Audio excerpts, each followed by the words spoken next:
apakah Man City akan menelan kekalahan keempat di kandang musim ini, yang ketiga musim ini dari 3 kekalahan sebelumnya terjadi 2 di kandang dan 1 di Berkas lawan. Bung Gita Suwondo, Ya. kalau Spurs bisa mengalahkan City back to back dengan 2 pelatih yang berbeda, modal apa yang dimiliki MU untuk mencoba mengulangi musim lalu waktu Ole ngalahin City ya 2-0 di markas lawan. Persoalan utama adalah Rangnick harus bisa memastikan anak asuhannya disiplin yang sangat ketat, terutama di belakang. Karena persoalan utama dari berhadapan dengan City adalah bagaimana mendisiplinkan lini belakang. Kalau kita bicara lini belakang City, itu sudah terbukti bahwa mereka bisa vulnerable. Contohnya adalah saat mereka digedor 3 gol, 1 diantaranya di injury time melawan Tottenham Hotspur. Bahkan kalau kita mengacu laga mereka melawan Arsenal, di mana mereka menang 1-0, itu secara kualitas imbang dan secara statistik Arsenal di atas, kecuali ball possession, Arsenal di atasnya City saat itu. Itu gue pikir Arsenal banyak menang sekarang tapi tetap dengan permainan yang ugly, tapi lawan City pada saat kalah itu permainan terbaik mereka. Jadi City itu bisa diimbangi sebenarnya kalau bermain disiplin seperti halnya Arsenal dan Tottenham Hotspur. Persoalan utamanya bagi United satu musim ini mereka terkadang on and off. Terutama di lini belakang mereka, sering mereka berantakan. Di lini depan mereka bahkan kadang-kadang seperti halnya pertandingan terakhir melawan Watford, terlihat kerjasamanya mereka amburadul ya. Harusnya bola ke Cristiano Ronaldo, nggak dikasih ke Cristiano Ronaldo. Apakah akibat nggak percaya sama CR7 karena berapa kali peluang sebelumnya digagalkan oleh Cristiano Ronaldo. Jadi intinya masih tetap tanya, Rangnick belum bisa menguasai seluruh anak asuhan Manchester United. Itu aja kendalanya Manchester United. Dan itu berat loh di sepak bola, tidak bisa menguasai anak asuhan. Ya, namanya juga olahraga tim ya. Gimana mau bergerak kalau misalkan Rangnick cuma bisa pegang 1 pemain, lah 10-nya nggak bisa dipegang. Ya, 2 pemain kompak, yang 9 pemainnya nggak kompak, ya gimana? Ini satu tim, satu rencana gitu. Iya, betul. Kan kebukti bahwa Spurs bisa melakukan 2 kali terhadap City ya. Terus kalau kita bicara head to head dari 2 tim ini kan sebenarnya MU dalam beberapa pertandingan terakhir di atas ya. Tapi kan musim lalu mereka 1 kali menang, 1 kali imbang, tapi kalah ya di Piala Carling ya. 3 kali mereka ketemu ya musim lalu ya. Di Premier League kan 1 kali menang, 1 kali imbang, tanpa kebobolan Unitednya. Artinya itu kan musim terbaiknya Ole ya. Yang tadi United harus dalam musim terbaik mereka untuk bisa mengalahkan City. Karena pertemuan pertama mereka di Old Trafford musim ini mereka kalah 0-2 saat itu. Dan gue juga nggak terlalu yakin mereka akan bisa cepat dengan bangkit untuk bisa mengimbangi tapi kalau menang nggak yakin gue dengan City ini. Gitu loh. Ya dulu kan waktu di zamannya Ole ada kartu truf tuh yang kata orang tinggal pas penalti selesai. Dulu kan pelatih Bruno ya yang diawali pelatih Bruno, terus Luke Shaw mencetak gol di kandang City. Nah, tapi kalau lihat dari pengalaman Spurs tadi, kalau kita bandingin, Spurs nggak banyak-banyak menyerang, penguasaan bolanya juga nggak banyak-banyak gitu ya. Kalau nggak salah 6 tembakan deh ya, 5 on target. Iya, betul. Kan 5 on target, 3 masuk. Iya, 3 masuk injury time. Dan itu kelihatan kayak mereka digempur tapi cukup kuat gitu, cukup mampu untuk menahan gempuran City. Nah, ini yang lu sorot adalah di situ ya, dari kuat nggak gempuran City itu ditahan oleh MU gitu. Nah itu lini belakang MU benar-benar harus disiplin. Terus mereka juga kayak kemarin lawan Watford kan counter attack cepat tuh mereka. Kerjasamanya sebenarnya bagus ya. Fred back heel Ronaldo, balik ke Fred kasih ke Bruno. Bruno kenapa nggak kasih ke Ronaldo? Kenapa Bruno syuting pada saat dia udah ditutup? Karena pergerakan Fred itu kan membuat lawan bergerak ke arah Bruno ya. Karena dia pikir ya Fred tertebak bahwa dia akan kasih ke Bruno. Seharusnya kan Fred bisa balikin ke Ronaldo yang dalam posisi kosong. Dan itu yang nggak tahu ya, Fred ya balik-balik lagi kalau orang bilang ya Fred is Fred gitu loh. Dia tidak cepat untuk menangkap segala macam gerakan siapa yang lebih pantas dioper. Tapi Bruno seharusnya nggak syuting, kasih ke Ronaldo. Nah apakah karena Ronaldo sudah hilang 2 peluang sebelumnya makanya nggak dikasih? Nah itu tanda tanya besar di Itu yang nggak terjadi waktu Spurs berhadapan dengan City. Mereka benar-benar attacking dengan kemampuan terbaik mereka. Jarang loh Spurs dapat 5 shot on target musim ini ya. Kalau musim-musim lalu oke, tapi musim ini kan mereka jarang juga dapat 5 shot on target. 5 on target tanpa corner itu menunjukkan strategi yang mungkin pada saat itu tepat. Makanya gue menanya, mungkinkah Rangnick mengikuti jejak Conte? Nggak perlu keluar menyerang. Tapi ini MU, apa ya MU nggak keluar menyerang? Nah itu. Tapi maksud gue gini, apapun Conte punya, kalau dalam permainan terbaik mereka dia punya Son. Son kan punya kecepatan ya. Nah itu yang gue nggak yakin. MU punya pemain-pemain dengan kecepatan seperti Son. Son itu bisa ya dalam satu dua sentuhan dengan Kane dia lepas terus dia lari kencang adu balap sama pemain belakang dan berantakan pemain belakang itu. Nah United punya tidak pemain seperti itu. Itu yang gue nggak terlalu yakin gitu loh. Kalau dulu gue pikir Rashford dan Greenwood lah yang cepat di sayap, terus Ronaldo lah jadi sentral di tengah. Target man-nya ya. Ya nggak ada Greenwood, terus sekarang Rashford kayaknya lebih sering jadi super sub aja gitu yang disiapin. Iya, super sub dan kalau bicara Cristiano Ronaldo kan dia jauh sekali ya penampilannya dibandingkan dengan dia. Bahkan pada saat di Juventus pun dia bisa lebih memberikan kontribusi bagi kuda zebra dibandingkan dengan dia memberikan kontribusi pada setan merah ini. Kalau gue lihatnya seperti itu. Nggak tahu faktor usia, nggak tahu faktor teman-teman yang nggak terlalu percaya lagi sama dia, atau faktor dia masuk yang membuat semuanya berubah terus ketidaksenangan terhadap dia gitu loh jadinya. Masih tanda tanya tetap. Rangnick ya butuh waktu mungkin Rangnick ya, karena Jurgen Klopp kan nggak langsung switch gitu aja menangani Liverpool terus jadi juara, walaupun di musim pertamanya masuk final ya Piala Liga ya, tapi kan butuh 5 tahun buat Klopp menjadi juara. Jadi Rangnick juga butuh udah cepat, dan persoalannya adalah di dunia industri seperti sekarang ini, apalagi United, ya waktu itu nggak lama diberikan kepada seorang pelatih. Ya, judgment bukan dari manajemen aja ya, dari netizen dan juga dari kritikan para kritikus termasuk kita. Ya, emang didengar.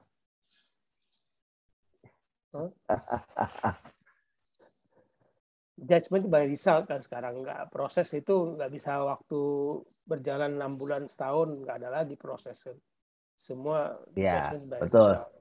Dan kalau komparasi tadi dengan Jurgen Klopp, kayaknya Klopp masuk ke Liverpool situasinya beda dengan ketika Rangnick masuk ke MU. Situasi di kubu MU kan lagi apa ya? Menurut gue lagi nggak sehat gitu. Jadi dia datang itu bukan sebagai dokter, bukan sebagai pelatih lagi. Betul. Ada satu hal lagi juga. Rangnick datang pada saat MU penuh dengan superstar ya. Bruno mau nggak mau harus dibilang superstar di MU. Ada Pogba juga. Ada Maguire. Apapun ya dia masuk golongan superstar ya. Terus ada Cristiano Ronaldo jelas ya. Nggak gampang. Sedangkan Klopp masuk pada saat Salah belum jadi superstar. Mane belum jadi superstar. Firmino apalagi. Jadi artinya dia masuk pada saat pemain-pemain ini masih bisa dibentuk atau menurut dengan maunya dia gitu loh. Dan pemain-pemain ini terbukti ya bahwa mereka bisa menuruti. Artinya gue nggak bilang manja, tapi pemain-pemain ini punya keinginan untuk meningkat bersama dengan Klopp. Dan gue nggak terlalu yakin bahwa MU punya keinginan untuk meningkat bersama dengan Rangnick gitu. Hanya itu saja. Tajam loh. Nggak mau meningkat bersama Rangnick itu kayak apa ya? Kayak kita satu mobil, gue nggak yakin nih mas supirnya nih. Kayak gitu nggak sih? Iya, itu dia. Iya, betul. Karena gue nggak tahu lah di dalam pikiran para superstar ini ya. Mereka juga berpendapat, ya Rangnick oke dengan segala macam gegenpressingnya, gurunya gegenpressing. Tapi kan dilihat prestasi juga dia biasa-biasa aja ya jadinya ya. Maksudnya bukan seorang pelatih yang pernah menangani tim besar untuk kemudian membawa tim itu menjadi juara. Jadi mau nggak mau ya itu sifatnya superstar kan kayak gitu loh. Mungkin kalau Zidane ada di sana ya mungkin beda, tapi Zidane apakah punya racikan seperti Rangnick, itu persoalannya. Zidane kan sejauh ini kan dia baru bersama Real Madrid yang memang isinya superstar juga gitu. Ya, dan tidak ada apa ya ciri khas yang keluar. Kalau di Rangnick dikenal dengan gaya bermain game pressingnya. Iya, Zidane betul. Ya Zidane ya flamboyan main sepak bola seperti yang dia bisa. Kan? Betul. Iya. Dan Zidane juga kalau misalnya dia masih menangani Real Madrid sekarang dengan para pemain 3 tengah itu sudah mulai uzur, gue juga nggak tahu apakah dia masih bisa bermain seflamboyan pada saat dia masih ada Cristiano Ronaldo atau segala macam itu ya. Masih tetap menjadi tanda tanya juga buat kita juga kan jadinya. Jadi balik-balik lagi adalah keinginan para United itulah yang untuk apalagi ini derby urusannya. Derby yang bukan saja bisa menggagalkan City menjadi juara, tapi yang lebih utama adalah mengangkat Manchester United untuk bersaing dengan West Ham, bersaing dengan Spurs, bersaing dengan Arsenal untuk satu posisi di 4 besar. Karena yang 3 lagi udah pasti kayaknya milik 3 klub itu ya. Tidak akan tergantikan itu siapalah. Menjadi juara kan hanya 2 klub, tapi yang posisi 3 teratas itu kayaknya akan menjadi 3 klub itu. Nah itu ada diskusi bodoh-bodohan kalau menurut gue sih. Fans MU nggak pingin timnya mengalahkan Man City. Karena kalau Man City akan jadi juara. Kalah, Liverpool ada kemungkinan menyalip dan mereka nggak mau Liverpool menyalip. Tapi di satu sisi, kalau sampai MU kalah ataupun bahkan draw dengan mereka sudah main 28 kali dan kemungkinan lawan-lawannya juga menang di weekend ini ya, mereka juga ini ya bisa tersalip dan mereka tidak akan masuk ke 4 besar. Itu kan sebuah United bahkan mereka cuman masuk UEFA Europa League pun itu udah petaka. Nah, apalagi kalau cuman ada di urutan ke-7 dan masuk UEFA Conference League gitu. Aduh. So, mereka mau ambil lewat FA Cup. Malu banget itu. Karena mereka mainnya jomplang banget. 28 minggu ini akan main ke lawan masih 10 pertandingan lawannya. Mereka 26 kali pertandingan ke-27. Spurs juga 26 kali. Arsenal bahkan baru 24 kali ya, walaupun sisa pertandingan yang tunda itu berat-berat juga gitu.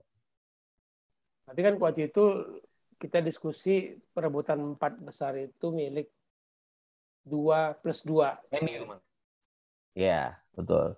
Waktu itu gue menang MU kemungkinan besar sebelum pertandingan lawan Watford. Terus terang itu waktu pertandingan lawan Watford gue ditanya sama orang prediksi berapa MU menang dengan margin 2 gol. Gue lihat.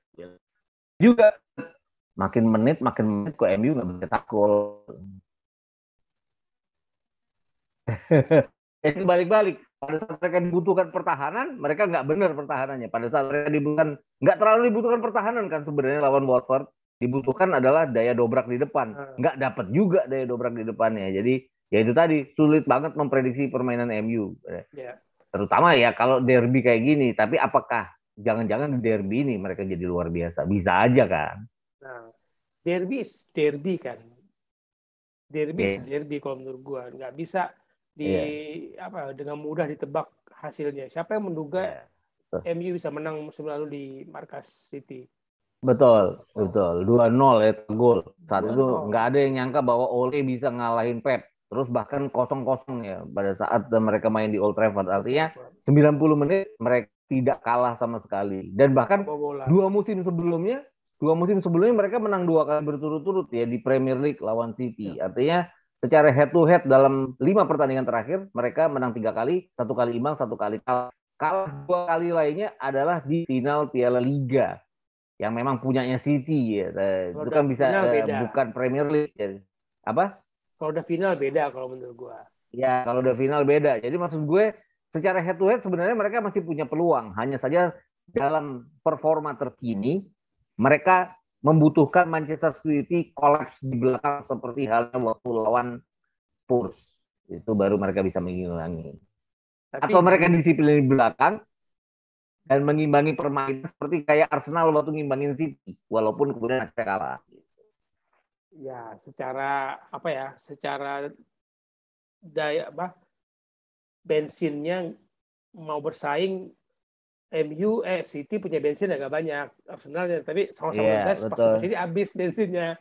Arsenal City masih bisa lanjut. Masih bisa lanjut itu tadi. Dan kalau gue lihat adalah MU kan pernah dibantai Liverpool 5-0. Itu yang United benar-benar harus hati-hati di belakang karena serangan cepat Liverpool saat itu dengan gegen pressing mereka benar-benar bikin berantakan United. City walaupun nggak game pressing amat, tapi punya kemampuan yang sama dalam melakukan serangan cepat, dan ini yang bisa bikin berantakan United. Kalau gue bilang ya, lihat di United sekarang. Susahnya ngelawan City itu nggak tahu si Pep ini nurunin siapa sih di depan rotasinya, siapa sih yang itu tadi, yang megang bola, yang di depan Bernardo Silva lah yang ditaruh sebagai striker, nanti gantian tiba-tiba Foden yang di tengah, Sterling, susah emang nebaknya si City. Iya. Dan kalau dibilang bahwa permainan City juga tidak se-eksplosif Liverpool, mereka nggak butuh eksplosif ya sebenarnya ya. Yang mereka butuhin adalah disiplin di belakang, dan jangan sampai kolaps kayak waktu lawan Spurs. Dan pelajaran lawan Spurs itu kan pasti sudah didapat oleh Guardiola pasti, bahwa masa iya sih terjungkal lagi gitu. Itu yang gue nggak yakin Guardiola akan melakukannya 2 kali, apalagi di waktu yang mepet dengan persaingan dengan Liverpool ini, yang kedepannya masih ada beberapa pertandingan lain. Ya ini fase-fase krusial, derby itu jadi sangat menegangkan dengan segala hitung-hitungan resikonya. Ya MU nggak akan mungkin kata-kata netizen itu bahwa udahlah nggak usah ngeliat City biar Liverpoolnya nggak ngejar. MU punya tujuan sendiri, nggak mikirin Liverpool. Betul. MU punya tujuan meraih posisi 4 itu ya emas minimal 4. Beberapa musim lalu kan United pernah ya ngalahin City 4-1 bahkan. Rashford yang luar biasa saat itu. Nah, performa kayak Rashford itu yang harus dilakukan oleh seluruh penggawanya United untuk mereka bisa ngalahin City. Dan nggak gampang itu dengan performa mereka sekarang. On and off banget kan ya, kalau kita lihat United musim ini. Betul. Terlalu banyak drama, cerita yang mengganggu persiapan klub lah ya. Si pemain ini, pemain itu, pemain ini. Sekarang Maguire katanya nggak disukai para pemain. Macam banyak itu kreatif. Kadang-kadang gue bilang kasihan banget ya jadi pemain MU ya. Ceritanya tuh di-create. Kayaknya itu kamar ganti itu dibongkar sama orang. Iya, sama kayak bikin novel. Terserah gue ngarang. Iya, emang iya. Kan? Kita bisa ngarang sendiri gitu loh.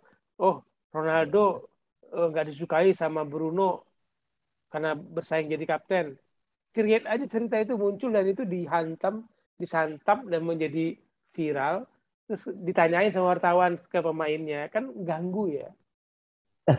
sangat ganggu. Kalau gue bilang ini sangat mengganggu. Jadi semacam apa ya, dibelah-belah ya, bahwa kenyataannya lo di lapangan dengan pelatih siapapun tidak bisa menghasilkan sesuatu. Bahkan orang balik-balik lagi, harusnya dipegang Carrick aja. Kalau dipegang Carrick, mereka 1 kali menang, 1 kali draw, dan menangnya lawan pesaing mereka menuju 4 besar ya, Arsenal. Tapi balik-balik lagi, Carrick kan hanya 2 pertandingan. Apakah Carrick akan seperti itu kalau pertandingannya makin banyak? Gak yakin juga gue. Gampang itulah melatih tim sekelas MU di 4 kompetisi lah ya semusim ya. Yeah, 4 kompetisi dan persaingannya yang kadang-kadang kapan dia naik, kapan dia agak turun dikit. Karena nggak mungkin kan di atas terus performa pemain MU kan nggak mungkin. Ya, persoalannya adalah mereka ini susah cetak gol sekarang ya. Bahkan lawan Watford pun mereka kuasai jalannya pertandingan, mereka nggak bisa bikin gol. Nah ini gue nggak tahu. Kedepannya kan lawan-lawan mereka juga, gue nggak lupa gue. Apakah mereka sudah lawan Newcastle? Newcastle kan terlepas apapun 7 pertandingan terakhir nggak kalah ya. Dan menuju persaingan 4 besar dibutuhkan kemenangan lawan tim-tim kayak Newcastle gitu. Nah, apakah mereka bukan cuma lawan City jadi pikirannya pasti. Terus kalau kita bicara lawan City, beberapa hari setelah lawan City pun mereka juga mereka masih lama ya, mereka masih minggu depannya lagi. Mereka juga harus memikirkan pertandingan-pertandingan lain dan juga nanti babak ke 16 besar Liga Champions di mana mereka masih harus menjamu Atletico Madrid. Dan ingat, gol tandang yang mereka ceploskan di kandang Atletico Madrid nggak dihitung ya. Jadi 0-0 pun mereka tetap aja harus perpanjangan. Nah, itu yang bikin nggak gampang musim ini. Jadi gitu cerita kita teman-teman di What It West menjelang derby yang sederby nggak semudah itu untuk diprediksi. Hitung-hitungannya selalu ada kejutan-kejutan yang membuat sepak bola ini hidup sangat menarik untuk membuat kita tunggu. Kalau kita Suwondo menunggu siapa yang menang? Ya, harusnya ada pemenang di sini. karena dua-duanya sangat banyak kepentingannya. Satu kepentingan buat menghadapi persaingan Liverpool, satu lagi persaingan untuk masuk ke 4 besar. Ada 4 klub kan yang punya peluang ke 4 besar, dan itu nggak gampang buat United maupun 3 klub lainnya. Moga-moga lah ada yang membuat kita ingat bahwa ini derby tanggal 6 Maret pukul 23.30 akan ada yang kita kenang seperti kayak kemarin kita mengenang MU bisa mengalahkan City 2-0, terus kita mengenang bagaimana Eric Bailly bunuh diri. Kemudian untuk membuat City menang atas MU 2-0 ya. Musim lalu. Di pertemuan pertama sekarang musim ini. Oke. Thank you, Git. Suara lu hilang. Bung Gita Suwondo. Itu dia tadi teman-teman diskusi dengan Bung Gita Suwondo. Sorry terputus, tapi untung sudah di ujung pembicaraan. Internetnya tiba-tiba mati di rumah. Dan sorry kalau kondisi saya belum terlalu fit, belum prima untuk banyak bicara, banyak diskusi. Masih dalam menjalani isoman. Semoga bisa segera keluar dari tempat isoman ini dan bertemu dengan teman-teman lainnya di luar sana. Dan kita berdiskusi di What Midwest. Sampai ketemu ya.